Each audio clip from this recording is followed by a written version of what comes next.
This is Benzinga Live. Spencer Israel and producer AB. What's up, everybody? How we doing? Someone told me buy high, sell higher. Let's get Matt Hammond on the show to talk some IPOs. Jake Wojasek from Trend Spider.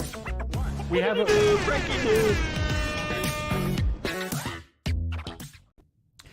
What is up, everybody? Happy Friday. Welcome back to a special edition of Benzinga Live. We're going to be talking about the Silicon Valley bank collapse, and I've got my man, regional banking expert Tim Melvin, hanging out with me backstage, going to help us walk through exactly what happened and exactly what it means for other regional banks, exactly what it means for the economy as a whole. So without further ado, going to go ahead and give Tim our special Zinger Nation welcome and bring him on the stream.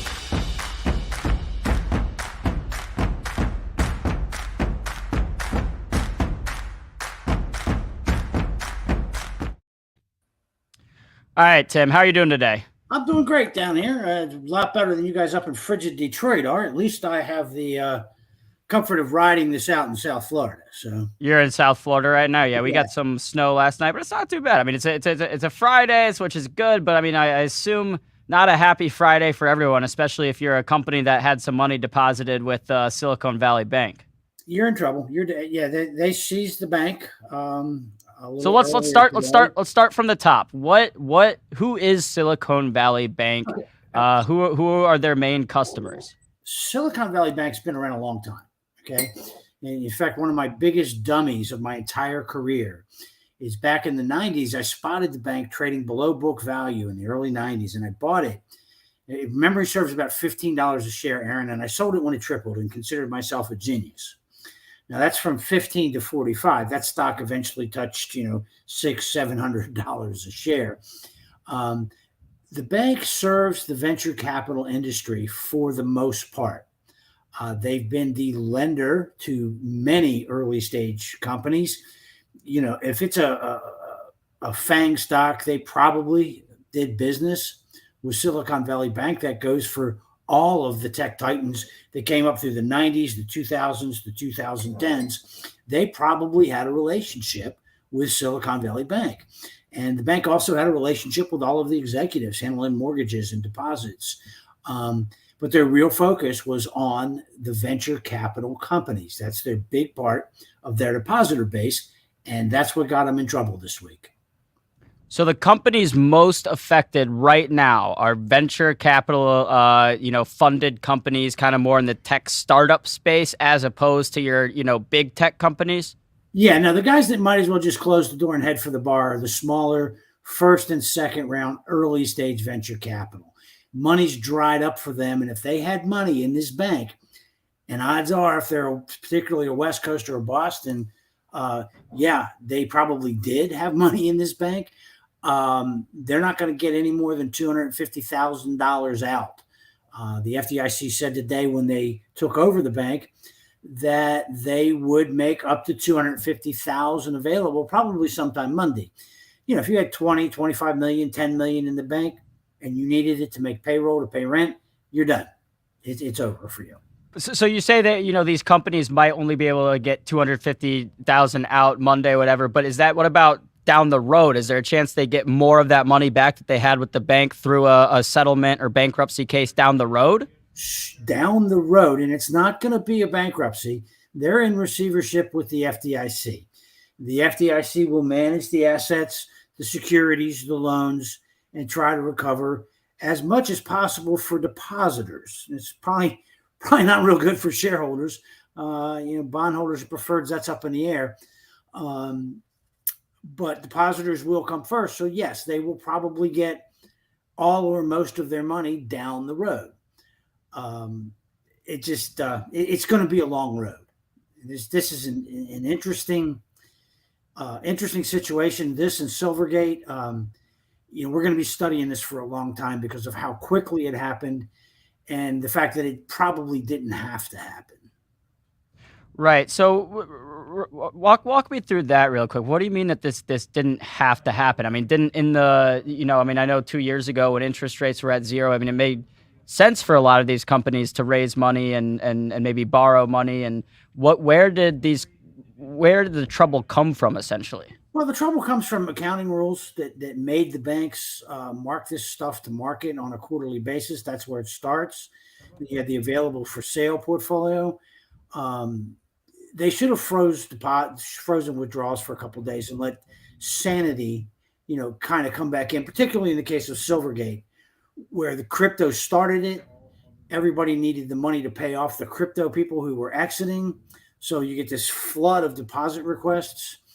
The bank had put way too much money into the securities portfolio because there was nowhere else to go with it at the time when it was coming in the door. So they probably should have halted deposits for a few days to kind of let things calm down instead of letting this turn into a bank run, which is exactly what happened. And as the more securities they sold, the worse it got. Got it. So, I mean, is there any risk that now this leads to other companies going to their regional banks and wanting to pull money out if they think, okay, if Silicon Valley Bank, who's been around for a long time, like you said, and worked with a lot of great companies, if they're in this issue, then maybe my bank is too. I gotta pull my money out. Are we at risk of something like that happening? It shouldn't be, because the deposit demand from venture capital and crypto should not be replicated across other industries around the country. Now, we're dealing with people's money and emotion, so we never rule anything out. Okay. Is a bank run possible?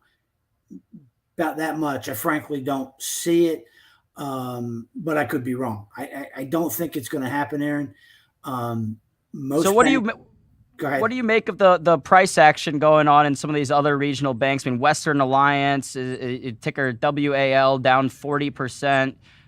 You've got Pac West Bancorp, ticker PACW. I believe that one's down about 30%. I mean, is that just from, do you think these fears are kind of overblown, or what's going on with these names? I think they're overblown. The only thing that we worry about is fear begetting fear, okay, at this point.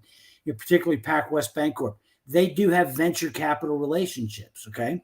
However, they're mostly late stage, and they're venture fund backed, so there's going to be a temptation to put up the money to bail the company out if need be, and it's not the bulk of their deposits. So hopefully calmer heads prevail and we don't see a continued run on the Western Alliances, which is one of the best run banks in the country. First Republic seeing the same kind of thing. Hopefully we get it through the weekend. The FDIC comes out and says some things that calms people down. But again, outside of that West Coast Silicon Valley bubble, this should not be a big issue for banks. Banks are going to take some marks related to the securities portfolio. I was just with a lot of bankers and investment bankers to the industry out in Arizona at the end of January, early February. And the subject of these security losses came up.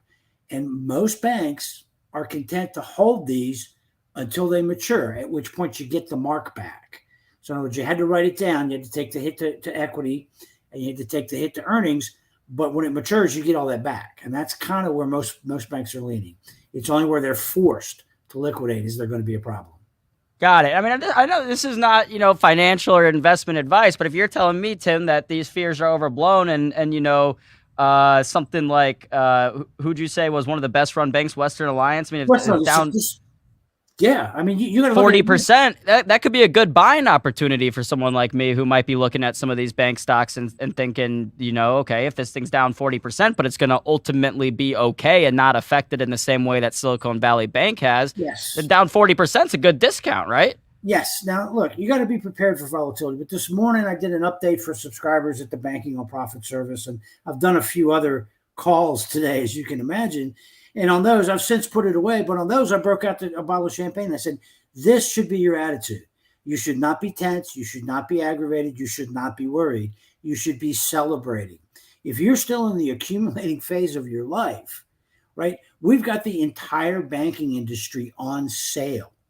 These are the lowest prices since 2008, 2009. And we're in so much better shape than 2008, 2009.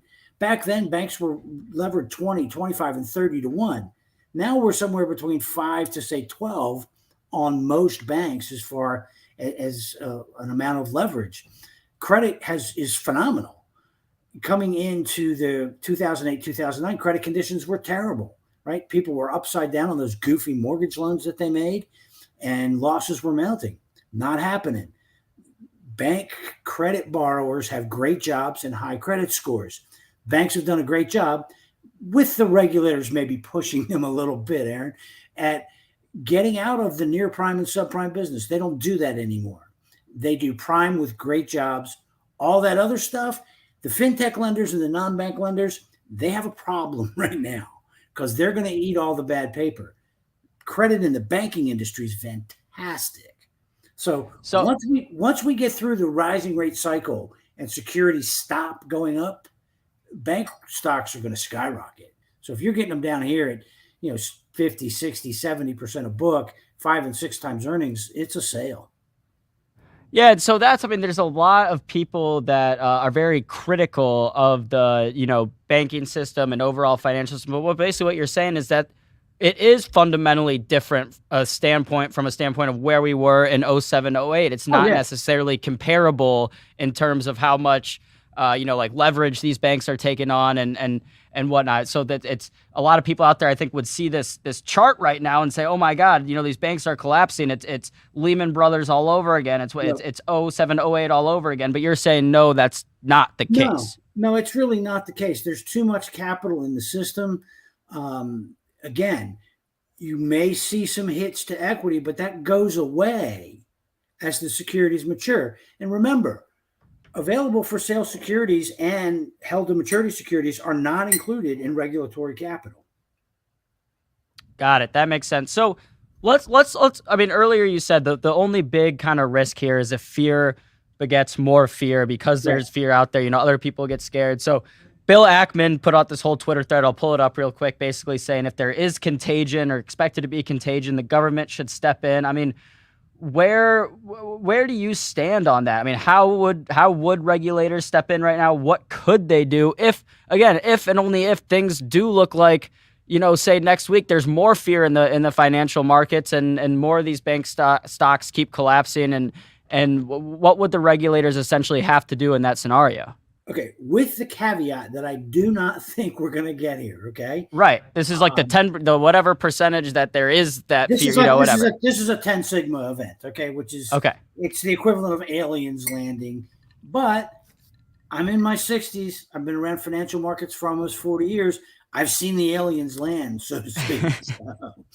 So if we got a bank run, okay, if people were going down to the First National Bank of Elgin, Illinois, or Annapolis Bank and Trust, or Ypsilanti Federal there in Michigan, and withdrawing all of their money and pulling deposits out and taking the cash home to bury in the backyard, the Fed's got to close the banks for a few days. There's no question. As far as bailing it out, they don't need to bail out the banks. I mean, Ackman, brilliant guy. He loves to go on these tangents. I don't know if you've ever been to an Ackman presentation where it's, the old Value Investors Conference, it used to be a contest between Bill Ackman and Whitney Tilson to see who could have the most slides in their PowerPoint. They just kind of take things to where maybe the conversation didn't need to go. Right. They want to be on the extreme end, have like the sort of hot take. I don't know. I think Bill Ackman likes to see his name in headlines when he makes, when he puts these things out there and people are talking about it. But he might have some of his own, reasons why he doesn't want, Silicon Valley Bank collapsing or something if he has money in some of these companies. I don't know. I don't know, exactly where Bill Ackman's coming from there. But, so basically your point is, what Ackman is talking about is an event that's very, very like minuscule possibility right now that this actual contagion comes from just Silicon Valley Bank, this bank that's specifically with these high-tech venture capital names, and then bleeds into the rest of the economy, bleeds into the rest of the banks across the board. It would take bleeding into the rest of the banks, and if you're even thinking about that, don't do that. It's, don't go take all your money out of the bank and bury it in the backyard, because odds are either you're going to forget where you buried it, or somebody's going to watch you do it and come back and dig it back up. Leave it in the bank. All right. The banking industry is sound. It's in fantastic shape. The only thing that can hurt the banking system right now is fear. And, we need, like Elizabeth Warren needs to not stand on the Senate floor and literally read short seller points off a memo into the congressional record. That was, she should be censured for that. There was. Are you talking about her questioning about the unemployment numbers with Powell? Unemployment, and she basically made the short sellers case on the floor of the Senate. That not necessary. Powell, I hate it when Powell or any other Fed chair goes to the Hill to testify, because it's a stark reminder that we elected people who don't know anything about finance and really only care about scoring political points. Because if you watch that, if it was at night, I'd do it with bourbon and popcorn, but 11 in the morning, that's early even for me.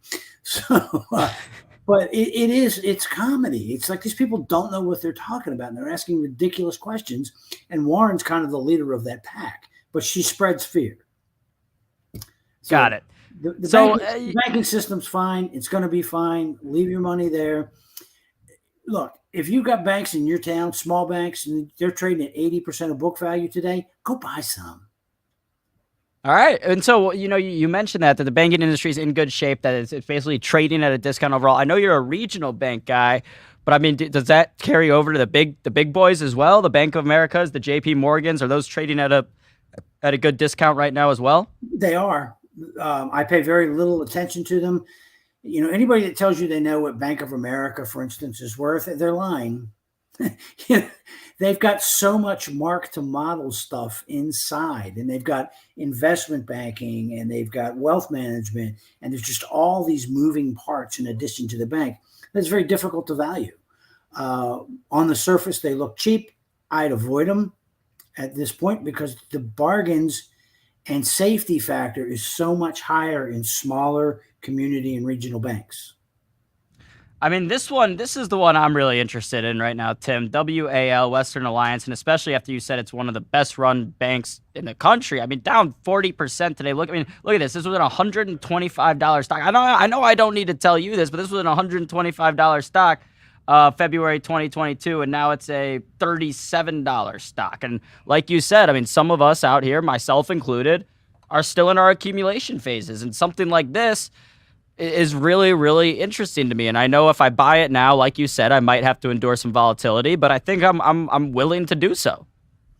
Yeah, and I'm looking. Western Alliance released a statement today. I had just seen it. As of last night, their deposits were up almost $8 billion since year end, so no bleed.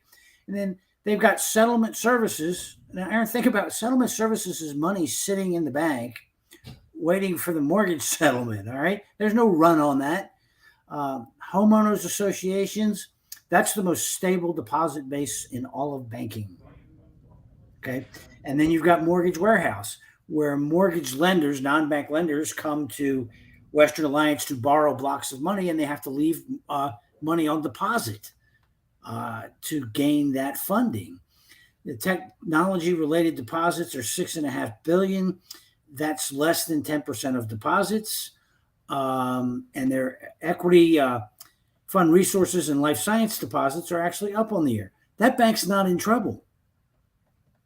Yeah, I mean, but like, I understand that, but the market, I mean, I know the market can be a little irrational. Sometimes it can be a little overreactive, but a lot of the people that are, making these trades aren't dumb people. Why are they selling it so much? Is it, again, just this fear that the fear is going to beget more fear? Is that all it is? You're making a very dangerous assumption that they're not dumb people. Look, well, they make a lot more money than me, so I don't know. Look, let's take a fund manager. He's 30. I'm going to make this guy 30 years old. Okay. Okay. He's making $750,000 a year. Okay. Okay. He's running a fund. He's talking to all his buddies all over the street today. Now, when that guy got up and went to work this morning, he's managing a fund for the public. What's his number one goal in life? To make more money. Absolutely not. Not get fired. Okay, to not get fired. Okay. It's not to make you money. It's not to do well for the shareholders. It's to not get fired. Now, check your calendar. It's March 10th. 21 days to the end of the quarter. Okay. Everybody he's talked to, everybody he went to college with, everybody he's ever met in the industry is panicking and selling the hell out of bank stocks. What does he not want in his portfolio at the end of the month when he has to reveal his holdings? That he held on to these stocks while everyone else sold stocks. Right. It's not financing risk. It's not interest rate risk. The biggest threat right now is Wall Street's career risk. So that makes a lot of sense, and I'm not, so basically, even if they're not necessarily, looking at all this and thinking, okay, this is they just don't want that risk of holding the stock and at the end of the month having to explain to people, hey, why the hell did you hold this while everyone else was selling? Right, that's exactly correct. It's, do you think that Warren Buffett's selling his bank holdings today? No. Okay. Yeah, I mean, his whole thing is the famous quote that people say every day. They're like, "Be greedy when others are fearful." He's probably being a little greedy right now. He might be. I would not be surprised if that was the case. And that's how Warren. He got rich through special situations and net current asset value. That's how he got his first billion. He got richer, mega rich, by buying into bad markets and bad sectors. I mean, it's like. We all talk about Coca-Cola and forget that he bought Coca-Cola because of the new Coke fiasco.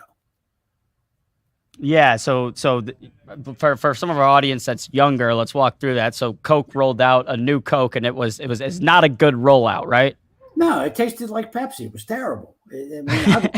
I was a Coke. I love Coca-Cola back then. I was probably still skinny and young and drinking 4 or 5 Cokes a day, and then they came out with this new Coke garbage, and it was horrible. So the stock got hammered, and that's when Warren started buying it. So, okay, Tim, outside of Silicon Valley Bank, it has this high interest rate environment. I mean, you hear about high interest rates being good for bank stocks sometimes because they, hold a lot of money. They can make more money with higher interest rates. But I mean, do regional banks struggle more than maybe the big guys when it comes to a high interest rate environment? No, last year they had a great with high interest rates. Net interest margins grew out, and it was a great time to be a banker. However, this is the first time in well over a decade bankers have competition for deposits. Right, I looked a few weeks ago. Wells Fargo had a 1-year CD for 2%. The same day, I could have gone online to Treasury Direct and bought a 1-year Treasury for 5%.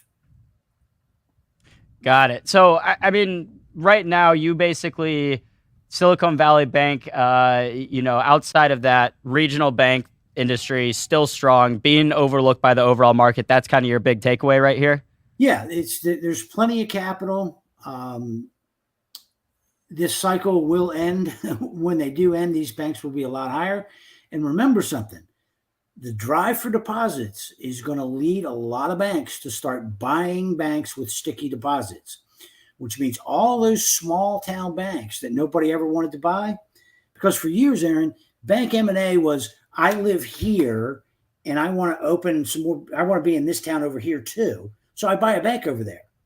Well, this is the day and age of the internet. Geography doesn't matter so much. Got it. So these small town banks that have really sticky, loyal deposits, right, where they're not going to take the money out of the bank over a few percentage points. It's, their daddy had it in the bank. They've had it in the bank for 50 years. It's staying in the bank. All of a sudden, they're in play for the first time. So you're going to see a lot of these banks start to get bought just to gain those really sticky, loyal deposits. I see. So, Tim, I mean, is there anything, regarding the situation that we haven't gotten to yet that we need to discuss? Because I've got basically one final question for you. That's going to be my favorite question. My only thought is, look, it's time to start thinking about buying banks. If I'm me and I'm sitting out there somewhere in America, I'm going to look at the local banks in my hometown. I'm going to ask 2 questions. Are they publicly traded? Can I buy them for less than book value? And if I can, I think I'm going to buy the bank. What's an easy way for like a retail investor to look at some of these bank stocks and see if they're trading below or above book value? Yahoo Finance will show you. Just type in the name of the bank, see if you get a symbol. If you get a symbol, click on it. Under statistics, it'll show book value. I mean, if you've got a decent stock screener, it's a walk in the park to screen for bank stocks. Finviz.com has a free screener that you can, just screen for banks below book value, and there they are. God, I think we have that on Benzinga Pro as well. So Tim, shame on me for not thinking of that. My final question, pro.benzinga.com for a free 2-week trial, by the way, anyone tuning in. My final question, please, will you please rank, maybe your top 5 regional banks right now that you like? I mean, I know you said that Western Alliance is one of the best run banks in the country and it's down 40% today. Give me your top 5. Okay. These are going to be regional to even smaller. Okay. All right. I've got my little notepad right here too, by the way. Home Street out of Seattle, Washington, a multifamily lender. HMST trading around $20, book value of about 28. TFSL is Third Federal, TFSL Financial, but that's Third Federal Savings and Loan of Cleveland. Drifted down to 1252.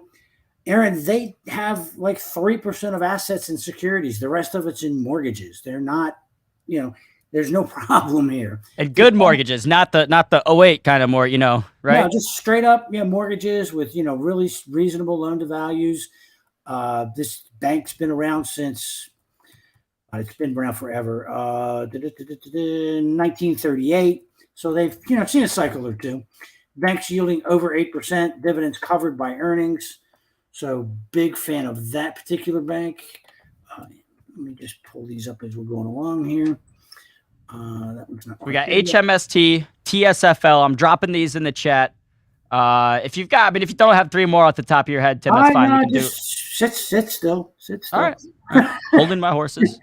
LCNB out of the booming metropolis of Lebanon, Ohio. Also, they just announced another 500,000 share buyback. Again, small town bank, nothing fancy going on here. Certainly no exposure to. You said the ticker on that is LNCB, correct? LCNB. LCNB. Got it. Going to drop that in the chat as well. Absolutely love New York Community Bank. Now NYCB. Again, really super high yielder. 8% yields covered. They just closed on the mortgage of a merger with Flagstar Bank. Took 18 months to get that deal done. Taking NYCB, which is a New York City multifamily lender, and putting them together with one of the largest residential mortgage companies in the country to create an absolute powerhouse. They may see some earnings slow down this year because of higher rates, but this bank is worth a whole bunch more than the current rather battered stock price. We're looking at New York Community Bank right here. You can see down about 7% today. NYCB. This one, this was a $20 stock. Now it's a $7 stock. So certainly this one's interesting as well. All right, we've got 4. We've got Home Street. We've got TSFL. We had LCNB, NYCB. One more final bank, Mr. Melvin. Coming to you live from beautiful downtown. What is the name of this little town? Because it is tiny. Hang on one second. I believe it's Michigan City, Indiana. Oh, I know Michigan. So I'm going to be driving through Michigan City, Indiana later today. On my way down to Chicago. Michigan City, Indiana, been in business since 1873. Served quite obviously that is northern Chicago and suburbs. Is Horizon Bancorp, HBNC. The bank has been absolutely blistered. Took a hit on earnings back in November. Got down into the mid-teens. Got smashed here from 16 down to 13. The bank is now trading at 6 times trailing earnings. Analysts are expecting a healthy decrease in earnings. We're trading at about 7.7 times those earnings, a 4.65% dividend yield. Wow. All right. So to recap, we've got HMST, Home Street in Seattle. Yeah. And by the way, that is also a 6% dividend in that with that bank. With Home Street, you're saying? Yes. All right, yeah, and you guys got to look at these when you're looking at because you're looking at a stock that's trading down, right? Like we're hoping the stock prices appreciate that on their own, but then you also got these dividends coming in, which, I mean, I know you can get 5% free right now on some bonds, but 6% beats that anyway. So if you can get some appreciation on the stock and the dividend, that's a double whammy. That's great, right, Tim? I think so. Yeah, I think so too. I'm a fan of bond at these levels, but high yield, low price to earnings and low price to book bank stocks have outperformed just about everything else over my entire career. Got it. Well, before I let you go, Ahmed's got a question in the chat. Is SIVB going to come back to trade, or is it done? Not in this format. The current shares will almost certainly be canceled. But I'll tell you what, I love liquidations and bankruptcies. We've done real well investing in that, so I will be digging into it. If I see any recovery value, Aaron, I'll shoot you an email.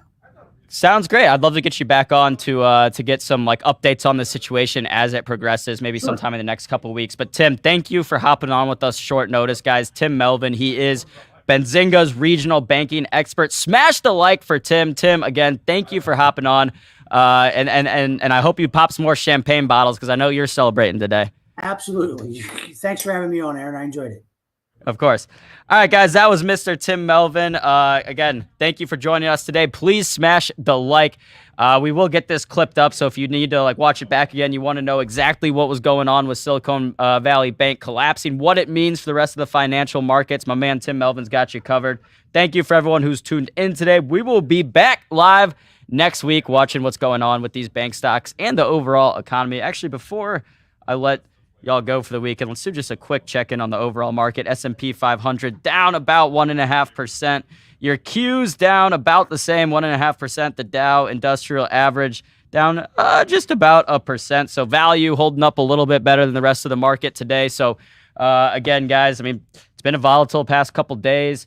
I personally, just my take, not financial, not investment advice, I think some of these fears are overblown. I think a lot of people have been out there bearish, doom and gloom, and now they're looking at SIVB as they're like, oh my God, see, I told you guys this is getting bad out there. This is getting scary. When really, I mean, look, sometimes people get caught swimming naked, and the high-tech growth stock VC space has been running so hot for the past, I don't know, 15 years since 07, 08. I mean, since we cut interest rates after that great financial crisis. So it makes sense that some of them might have had some poor risk management. And again, I don't necessarily think SIVB collapsing and some of these VC companies being screwed over is indicative of what's going on with the overall economy.